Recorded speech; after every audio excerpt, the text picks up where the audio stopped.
Yo, it's Matt Forio, and welcome to a groovy episode of Chisel This. Today we're going to analyze an epic rap battle between Austin Powers and James Bond. I particularly love how both characters look absolutely nothing like the original characters that they're portraying. The rhyme schemes are at the zenith of their perfection, and Kevin Cross totally does not look like a 7th grader who's ready to do your math. Yeah, baby, yeah. I must say, this is probably the best epic rap battle that they've ever made. And well, just like, comment, share, and favorite, and make sure you give this video 40,000 views as if it were a reaction video. I wouldn't exactly call you original. Alright, stop. Hold up. Hold down the fort. Okay, that is not the rap battle we're analyzing today. We are analyzing an epic rap battle of history between Austin Powers and James Bond. I wouldn't exactly call you original. I mean, if I guess I talk about this for at least 3 minutes, I'm bound to get like tens of thousands of views, so I might as well just, I don't know, just do that. Maybe just, rap battle's 4 minutes long, might as well just watch that, and yeah. I think the duck won. Anyway, you figure with the more comedic matchup that there wouldn't be too much philosophy to unearth. But here at Chisel This, I pledge to make any reaction defy the definition of reaction. So let me kind of walk you through this. Bond's first 5 lines are lyrical showcase. It's what you expect from a battle where a stark contrast in personality is the reason for the matchup. Most of these lines are going to outline that difference in comedic or serious ways, depending on who's saying it. The visuals also put you in a world of the new James Bond films.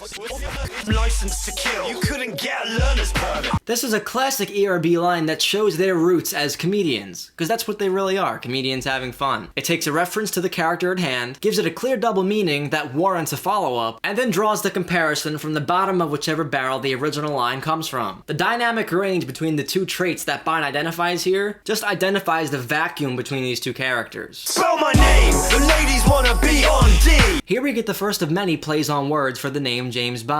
Each is delivered in its own clever way. One thing I love to do is break down the individual letters of a word to try to find an unintended double meaning, and they did that strategically well here. It also acts as a layup for the next line, which will become one of the biggest comparisons between the two. Any sex appeal you might have is beyond me. Now there's a lot of irony in the way that these two characters are created. James Bond is designed as a woman's play toy, almost appearing plastic in his sex appeal, and what a man can only dream to aspire to be. James Bond is a poster child for a brave hero that makes the ladies' hearts melt. Austin Powers, now being a carbon copy of Bond, filtered through a satiric stereotype that's antithetical to the nature of badassery, fluently antagonizes all that is the spy genre. To parody the sex appeal that James Bond had in his movies, the actor and creator Michael Myers turned Austin Powers into this shaggy, dirty, hairy, animal-like human being that would normally be found repulsive to the people that James Bond appeals to. On the contrary, the comedic irony of Austin Powers magnetizes an unnatural amount of women, making him have an artificial and uncanny kind of sex appeal. Do I make you horny, baby?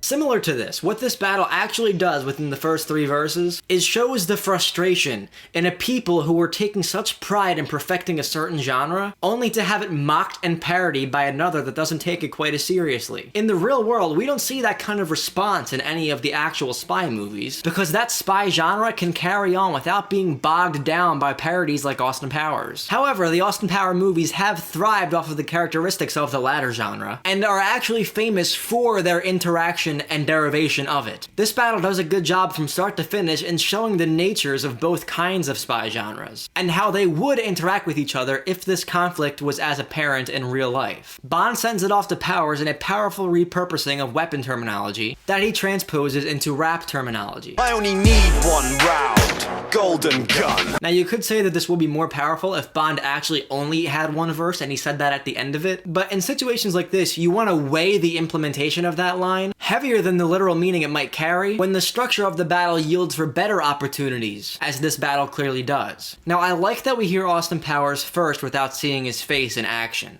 You look a lot more blonde in your movie, baby. I want you to think about what this does for the interpretation of the impression. Austin Powers has super specific character traits. The movie feels like it's a comedy that knows it's a comedy, just by its paradoxical nature. That being said, any other rendition of Austin Powers, which as he notes has never been done before other than by Michael Myers, is a very delicate role to play. James Bond, as evidenced by his multiple iterations, is a very malleable character. When they start this verse without the face on the screen, they kind of make this easier for Peter to recreate such a delicate role. That way, the accent that he uses in the first line, which is arguably more accurate than the facial structure of the character that he's portraying, considering he actually looks more like Tom Cruise's Austin Powers in the movie, puts an image of the actual Austin Powers in our heads before we see how ERB will portray this character visually. Now, this could have not actually been the intended effect, but it had that effect on me. I felt like we were getting the real Austin Powers when I heard that line for the very first time. And then we get a glimpse of the animated version of Peter's Austin Powers visually, which is as good as he could have ever made it. Now, the way that this verse is edited and composed shows the more flamboyant side of Austin Powers. It doesn't ever take a break in contrasting the seriousness and high-stakes nature of the James Bond films, which makes for a good dynamic within the context of this battle. They use Austin Powers' swinging 60s style backgrounds, and costumes with extras, and the quick servo-zooming camera was used very fluently to add in extra details that ERB has been learning to provide us with as they grow older. After Powers does a bit more explaining of what I said earlier about the sex appeal, Birds flock to the mask of my chest, yeah. he begins clearly identifying where he has an advantage over the malleable character James Bond. I'm one of a kind, you're always getting remade. You can't touch me, double OB, hey. I like the double O behave line a lot because it actually draws information from both sides, creating a bridge in between that cannot be used in any other context with two different characters. But I think it's funny how they are not the first to use it. We've already lost 007 and 008. Well then, Basil, this looks like a case for double O behave. Now, this verse has shown us one important thing, and Bond is clearly frustrated by it. Austin Powers has the metaphorical body of SpongeBob SquarePants. Any credible diss against him is absorbed by the nature of his character. His response can always be, but I'm making fun of you, so of course I'm not as legitimately talented as you. Of course I'm not legitimately skilled as a spy. And that's exactly what the movie series of Austin Powers does. It sacrifices the element of action and high stakes to implement an aspect of storytelling that the original spy genre lacked: lightheartedness and comedy. Together, the two fit in each other's grooves like puzzle pieces. Frustrated, Bond snaps into reality. He realizes just how petty this conflict actually is, even questioning why he's stooped to this level to even acknowledge Austin Powers. I can't believe I'm wasting my time with this clown. The instant the original has belittled itself to the state of the parody, instantly normalizes the relationship between the two. The original loses some of its inherent dominance, and the parody gets elevated several notches for even accessing the playing field. This is like if ERB were to rap battle ERBP. It's like if Pokemon battled Yokai Watch. It's like if PewDiePie rap battled Dylan the Hacker. I see that in the comments all the time, and I know Dylan watches my videos, so what's up, dude? Had to give you a shout out. It's like if I rap battled a reactor. Take your education and leave your basement and try to make something other than faces. It's the creator, or the original, or the one who takes an inherent dominance, rap battling its own derivative, only because that derivative has put itself in a position to rival the original, in a way that James Bond can only possibly describe as... Bond lists off what he needs to get off his chest. He decries Powers' paradoxical treatment of a serious genre. I'm sick of your silly gimmicks. He presents his accolades stating he's the best there ever was. I'm the best spy in the business. He acknowledges his possible lack of emotions due to the suffering he's experienced, actually turning that around to be something of honor. Said I've been through hell, so yeah, I'm a bit of a cynic. And he just says what he should have said before even accepting the battle. You only exist because you copied me. But I'm the original model that you're free ass mimics. But is this version of James Bond actually abstained from the unoriginal sin? I wouldn't exactly call you original. It's the most prominent, dominant bomb spy, so pay homage. This entire time so far, Bond was on a pedestal as the original hallmark of a genre that unwillingly lent itself to the parody of Austin Powers. Then from the murky shadows of a duck pond arises the original James Bond, Sean Connery's James Bond, highlighting the hypocrisy of the new James Bond, suggesting that he is an actual copy of something, blaming someone else for being a copy of something. It also gives them a perfect excuse to use the old James Bond also, to avoid complaints from a fan base who preferred the old one and didn't want to see his reputation get soiled by only including the new one. I've been waiting for a third-party battler this season, and I'm happy we finally got one. Sean Connery's James Bond pretty much does everything he needs to do here. He asserts tenure. I'm the granddad of the brand millions of fans have been sold on. He makes plays on words with his name. I'm on some real James Bonding. I should call you Bond. Gold Bond. does some unique wordplay. I don't need a cue to break your ball. They find that way to make that comparison, cue and breaking balls, a double entendre on both ends referring to billiards, further referencing the table game culture like poker and billiards like the old time people used to play. And then the battle does something really amazing here. It doesn't end. Yeah, could I get back in my rap, please?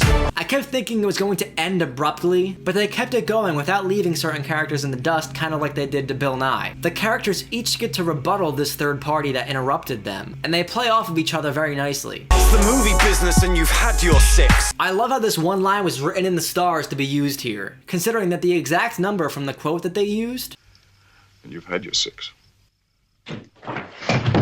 matches the number of official movies that Connery was in. It's an important point that new Bond has over old Bond, suggesting that time has passed and it's time for a new era of this genre to overtake the old one. Aren't you the cunning linguist? Also, the cunning linguist wordplay was shockingly vulgar, yet somewhat appropriate. Well, you might be a cunning linguist, but I'm a master debater. They don't always get to use such language that fits with the culture of a character, so when they do, they have to decide to go all in from the beginning. It's kind of awkward when you have some harsh curse words at the end and there wasn't really any in the beginning, which is one of the reasons why they wound up making a censored version to the last rap battle, to show kids, because, you know, a lot of kids watch these things. But when they go all in, and the gun genre, the spy genre, the action genre, was a great way to implement such vulgar language if they're gonna do it at all. I noticed people complaining about how the beats change between each character in this three-way part. Frankly, I didn't even notice. Could I get back in my rap, please? Rap these, you velvety hack. Doctor, no means no, baby. Oh, please, I'm an extraordinary gentleman. Listening closely, I do notice it, and I think it's an important touch. It details the difference between each generation and each culture. Not one spy is the same, and that's what this battle boils down to. To me, this doesn't sound jarring like a lot of people say it does, and I usually notice when things don't work well together. Kinda made a whole series about it. But hey, that's subjective. I'm not gonna tell you what to think. The ending shot is the most important. Here, this battle shows its true colors. The real-life battle between which James Bond did it best. Then you have Austin Powers stuck in the middle, drawing attention away from the seriousness of that generational struggle. It's the battle between actual spies, their methodology, their time frame, and peeking in the middle is comic relief that really doesn't share much with either of them, but was based on them. It's the personification and the mockery of both of them. Uninvited, yet relevant enough to have a say in this debate. The characters here do exactly what they do in the real world. New Bond adds a fresh touch to a growing demographic. Austin Powers brings comic relief to a genre that otherwise takes itself very seriously. Slapping the face of the real genre while also paying homage to it and broadening its demographic and appeal. Old Bond reminds us of what made James Bond great in the first place, showing his principled roots and spy technique of the olden days. And Gold Bond helps our nuts. This ERB puts characters into a world so vividly, recreates scenes and puts characters in this world together. The backgrounds also help us detail such generational gaps. Both Bonds portray their characters with seriousness, and Lloyd absolutely refuses to break character during any point of this battle, so major kudos to him and the faces that he made to make this character different from other ones. Am I the only one to think something about the whole getup makes him look a lot like the Great Gatsby? I also like the way that they go out of their way to include the talent of their guest stars. As we hear Ben Atha, the guy who played the new James Bond, singing some harmonies at the You Decide portion of the end slate.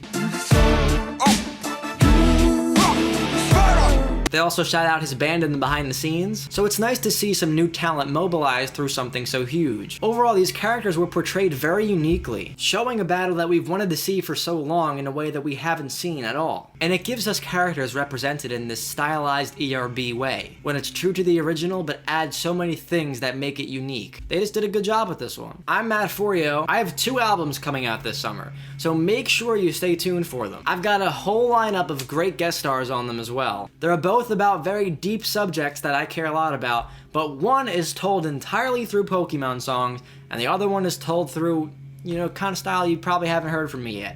So you're definitely going to want to stay tuned and hit that subscribe button if you're interested. Well, that's all for you today. I'm Matt Forio, and you just got chiseled. And then she sat on a turtle.